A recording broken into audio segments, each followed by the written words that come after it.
Oke, ada 6 guys. Ini kalau kita lihat ya, ini cana marunya ada 6. Tuh, secara kita mungkin ambil satu aja kali ya sebagai sampel. Seperti apa sih cana maru ini? Kita ambil satu aja. Mungkin yang lainnya bakal kita lepas deh. Sebelum lanjut videonya, buat kamu yang budidaya ikan air tawar ya, entah itu ikan hias atau ikan konsumsi kayak ikan nila, gurame, koi, koki, sampai cupang, ada info menarik nih buat kamu. Jadi ada aplikasi yang namanya Ecosys. Ecosys adalah ekosistem agribisnis yang menghubungkan produsen seperti petani, nelayan, peternak dengan konsumen ya. Jadi perusahaan, horeca, pembeli retail, dan komponen agribisnis lainnya dalam satu platform digital. Jadi ini berguna banget ya. Apalagi sekarang aku juga ya mulai kecil-kecilan dari budidaya ikan lele. Karena ekosistem ini ngebantu setiap individu untuk saling berkolaborasi, bertumbuh, dan terhubung. Akhir-akhir ini kan aku juga mulai nih ya kecil-kecilan ya budidaya di dalam ember ikan lele. Dan mungkin kamu juga lagi ngalamin juga ya, entah ikan lele atau ikan gurame atau ikan nila. Dan pasti ada kendala-kendala kayak misalkan gagal panen, terus ikannya mati, itu biasanya jadi masalahan utama. Atau mungkin udah berhasil nih, tapi memasarkan hasil budidaya ikannya kemana ya? Dan satu lagi, biasanya yang jadi kendala itu adalah di bagian mendapatkan permodalannya. Iya bener nih bang, jadi kayak mau budidaya ikan ini, wah nggak ada modal bang. Terus mau budidaya ikan itu, wah nggak ada modal juga bang. Nah makanya dari situlah, dari semua permasalahan tadi, Ecosys hadir untuk mengatasi semua permasalahan tersebut. Jadi aplikasi Ecosys ini ada berbagai fitur yang bisa ngebantu kita nih. Di antaranya fitur komunitas atau forum, terus fitur Ecosys Smart, dan fitur pemodalan. Jadi aku sambil tunjukin ke kamu gimana cara pakai aplikasi ini. Dan tentunya bukan sembarangan pakai ya, tapi gimana aplikasi ini ternyata ngebantu banget buat kita. Jadi yang pertama ini ada fitur komunitas. Jadi kalau kita lihat di sini ada tab ya atau menu navigasi di bagian bawah itu tulisannya komunitas. Di Ecosys ini kita ya sebagai para pelaku agribisnis itu bisa dapetin rekan usaha dari seluruh Indonesia dan termasuk informasi seputar jaringan pemasaran sampai belajar ilmu baru. Jadi ngatasin tuh kalau kamu pengen tanya-tanya, terus ya curhat lah kayak ikan ini mati, ikan itu mati, dan siapa tahu rekan-rekan yang lain bisa bantu ngasih solusi. Terus fitur yang kedua ya yaitu adalah Ecosys Smart. Nah ini jadi ada ribuan produk agri yang lengkap dengan berbagai sistem pembayaran yang aman dan terpercaya, dan tentunya juga layanan pengiriman yang mumpuni. Jadi nggak perlu lagi tuh kayak waduh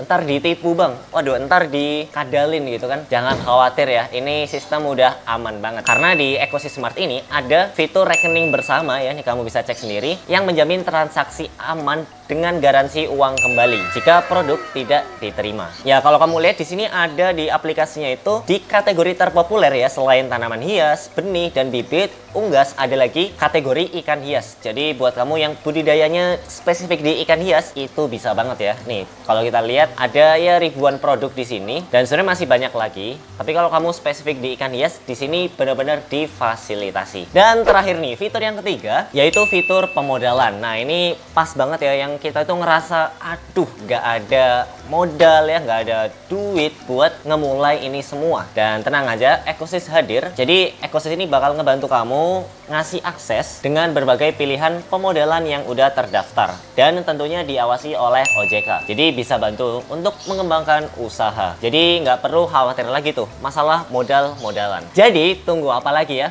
Langsung download aplikasi Ecosys di Play Store sekarang. Hai Nakama Squad, kembali lagi bersama Nakama Aquatics. Nah, jadi setelah 1 mingguan cukup lama, akhirnya kita update lagi nih budidaya ikan cana maru atau ya singkatan dari cana maru ledes dengan varian Yellow Centaurum.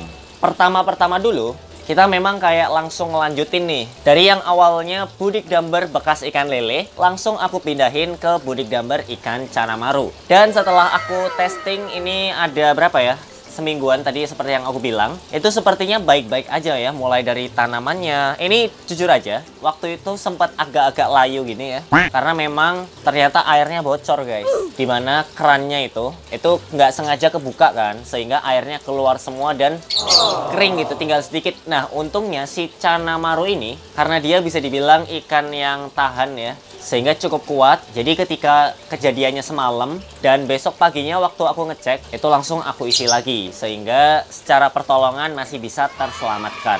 Nanti bakal aku tunjukin secara lebih dekat kayak gimana sih kondisi dari kangkung dan cana marunya ini. Cuman sebelum aku ngasih tahu secara dekat kayak gimana nih ya tampilannya. Ini mungkin kalau kamu lihat dari jauh ya kayak gini.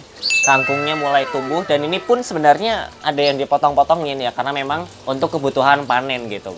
Nah, secara perawatan sebenarnya nggak terlalu sulit ya, apalagi ikan cana maru. Yang mana biasanya aku kasih makan pelet ataupun biasanya aku kasih makan kayak serpihan atau remekan dari maggot. Nih, kalau kita lihat lebih dekat ya, ini airnya sampai mengenang gini karena saking sering hujannya. Nih, kalau kita angkat sedikit, nih jadi kangkungnya sampai berakar kayak gini dan arangnya ada memang biji yang nggak jadi tumbuh. Dan ada juga yang sampai panjang kayak gini nih. Nah, ini kita lihat atasnya dulu ya, dari tanamannya dulu. Ini ada yang layu-layu yang aku bilang. Nih, daunnya sampai kuning-kuning gini, kering ya.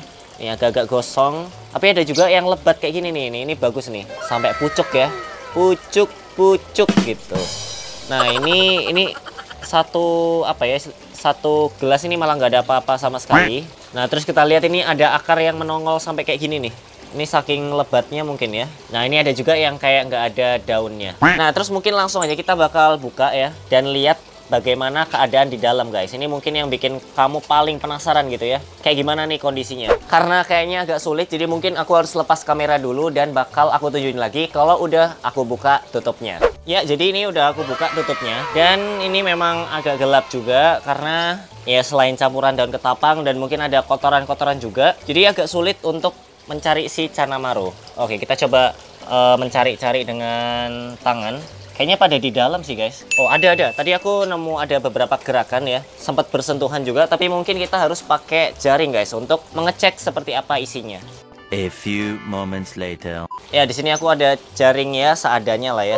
Kita coba serok 1 2 3. Wih, ini dia, guys. Wow, ini cananya ya. Ada berapa ini kalau kita lihat? Ada, aduh, 1 2 3 4 5 6. Iya ada 6. Oke, ada 6, guys. Ini kalau kita lihat ya. Ini cana marunya ada 6. Tuh. Secara kita mungkin ambil satu aja kali ya sebagai sampel. Seperti apa sih cana maru ini? Kita ambil satu aja. Mungkin yang lainnya bakal kita lepas deh. Nah, ini tinggal satu yang bakal kita pakai untuk melihat seperti apa kondisinya, guys. Karena ya sebagai salah satu upaya juga kita harus ngerti nih kondisi dari cana maru itu sendiri. Nah, ini kalau kamu lihat dari dekat ya, kayak gini. Nah, ini kita coba. Nah, ini secara ukuran, secara bentuk tubuh kurang lebih kayak gini. Ya memang apa ya, perlu waktu sih, apalagi mereka makanannya perlu berbagi dan tempatnya juga perlu berbagi juga. Oke, jadi secara ukuran motif pun sebenarnya nggak terlalu kelihatan juga karena ukurannya masih kecil banget dan matanya juga tuh melotot ya. Kelihatan nggak sih matanya? Tuh, melotot ya. Kita coba taruh air. Oke, kalau ditaruh air tuh langsung anteng gitu guys tuh. Ya udah, daripada dia stres ya, kita lepasin lagi ke tempat embernya. Oke, sip. Jadi kayak gitu kalau misalkan dari segi progres ikan cana marunya. Jadi ukurannya tadi segini, ya nambah beberapa senti sih.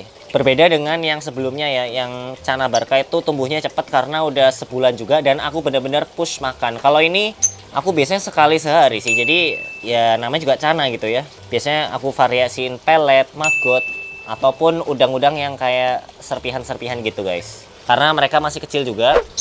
Nah, untuk makanannya sendiri, aku pakai Yumagot Barca ya, yang multicolor. Dan ini aku kayak remek-remekin dulu, ya kan? Udah kayak remek gitu. Oke, supaya gampang dimakan juga guys. Nah, ini ada yang kecil-kecil ya, kita remek gini. Kalau udah, kita kasihkan aja guys.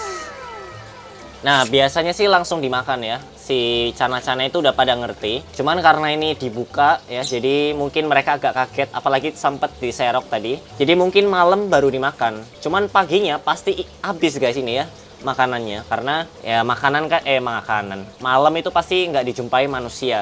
Dan ketika malam biasanya mereka cenderung lebih nyaman untuk makan. Karena itulah biasanya kalau aku ngasih makan itu aku langsung pergi. Jadi mereka ini nggak terlalu terganggu dengan keberadaan manusia. Dan makanannya pun biasanya aku kasih maghrib.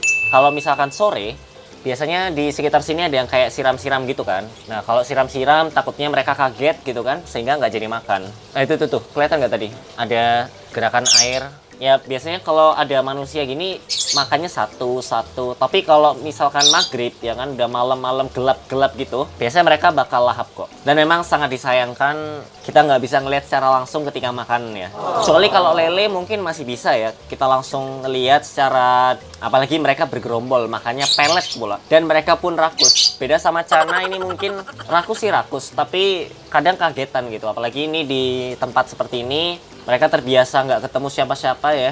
Tiba-tiba kita datang gitu. Mereka jadi lebih kaget. Jadi kayak gitu untuk caranya ya kita tinggal tuangin aja. Cuman memang magotnya itu perlu diremes-remes dulu. Kalau pelet sebenarnya bisa juga. Cuman di apa ya? Ya diremek-remek dulu gitu. Apalagi mereka masih kecil.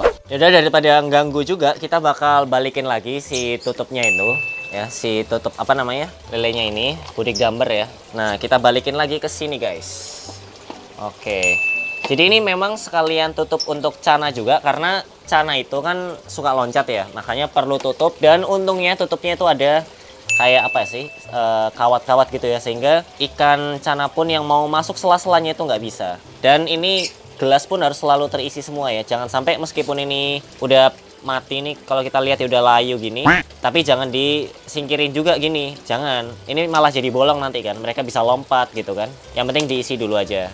Dan memang sepengalaman aku itu, kalau misalkan budik gambar, itu ada yang full gini, tapi ada juga yang entah layu atau mungkin rusak gitu ya. Tapi meskipun memang bisa sih, kalau kita benar-benar diprotek atau dilindungi, sehingga nanti semua tumbuh itu bisa. Cuman biasanya untuk kondisi realistisnya kadang ada yang mati, kadang ada yang hidupnya sampai lebat banget kayak gini. Itu memang pengaruhnya lebih ke apa ya? Ya kayak kita membesarkan ikan gitu. Kadang ada yang gede banget ya, ini kayak tuh sampai segini, tapi ada yang malah kecil gitu kan, nggak tumbuh, mati dan lain sebagainya. Nah, jadi itu dia ya. Tadi kita habis nunjukin progres dari budik gambar ikan cana maru setelah 1 minggu. Memang kalau misalkan kita sudah terbiasa budik gambar seperti lele, itu kita bakal lebih mudah karena tinggal menyesuaikan aja. Seperti contoh kalau cana ya mungkin pakannya disesuaikan, kemudian pola makannya juga, dan sifat dari cana itu sendiri. Dan biasanya memang ini perlu perhatian ekstra, apalagi cana maru itu sifatnya memang cenderung ke predator. Jadi pastiin untuk makanan harus selalu siap sedia. Jangan sampai terlalu sedikit ataupun terlalu kurang, sehingga malah mereka saling, apa ya, ya saling sikut gitulah. Dan itu malah merugikan kita kan. Nah, kalau menurut kamu gimana? Apa yang ngebuat budik gambar cana itu sulit atau justru mudah? Coba tulis di kolom komentar ya. Dan enaknya kita bahas dari segi apa lagi nih untuk budik gambar ikan cana marunya. Apakah dari segi makannya, dari segi ngurasnya, atau dari segi perawatannya? Kamu boleh banget ya tulis di kolom komentar buat request. Yaudah, paling itu aja dari aku. Sampai jumpa di video-video nakama akuatik selanjutnya ya. Dah.